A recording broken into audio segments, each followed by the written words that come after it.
আসসালামু আলাইকুম। Welcome back to efficient English care. আজকে আমরা মজার একটি ক্লাস নিয়ে চলে আসলাম। আজকে আমরা জানব ইংরেজি লেটারের 26টি বর্ণমালার প্রথম যে বর্ণটি আছে সেই বর্ণটির সঠিক উচ্চারণ।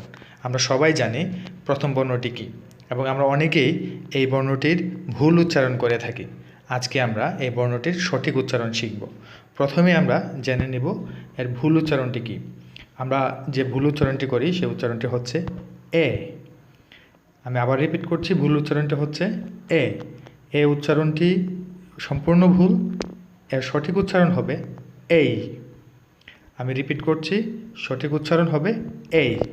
একটা এক্সাম্পলের মাধ্যমে আমি দেখিয়ে দিব কিভাবে এই উচ্চারণ করতে হয়। যেমন আমি বলবো যে FAHIM, ফাহিম, তাহলে উচ্চারণ হচ্ছে এই।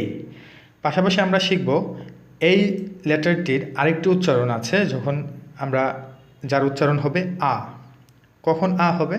আমি যদি একটা এক্সাম্পল বলি, যে এক্সাম্পলটি হচ্ছে ইট ইজ আ বুক, তাহলে এখানে এর উচ্চারণ হচ্ছে আ।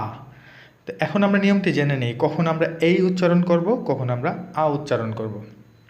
যখন প্রথম বর্ণটি ইংরেজি 26টি লেটারের প্রথম যে লেটারটি আছে, এই লেটারটি যখন একটা ওয়ার্ডের ভিতরে বসবে বা মাঝখানে বসবে, কোথাও বা ওয়ার্ডের মাঝে বসবে, তখন তার উচ্চারণ হবে এই। যে আমি যদি বলি যে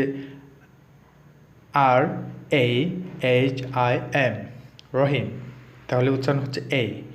আর যখন এর আর্টিকেল হিসেবে বসবে অথবা সিঙ্গেল একটি ওয়ার্ড হিসেবে বসবে, তখন তার উচ্চারণ হবে আ।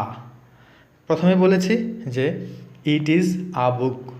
আমি যদি বলি ইট ইজ আ পেন, তাহলে সবার জন্য ছোট্ট একটি কাজ দিচ্ছি। আমরা সবাই দুটি ওয়ার্ড লিখব যেখানে বর্ণটির উচ্চারণ হবে এই, এবং একটি সেন্টেন্স লিখব যে সেন্টেন্সে এর উচ্চারণ হবে আ। ঝটপট লিখে কমেন্ট বক্সে কমেন্ট করে জানিয়ে দিই। অন্য আরেকদিন নতুন একটি মজার ক্লাস নিয়ে চলে আসব। যাওয়ার আগে সবার কাছে ছোট্ট একটি অনুরোধ, ক্লাস ভালো লাগলে লাইক, কমেন্ট এবং শেয়ারের মাধ্যমে উৎসাহ দিবে, এবং নতুন নতুন ক্লাস পেতে অবশ্যই চ্যানেলটি সাবস্ক্রাইব করবে। ধন্যবাদ।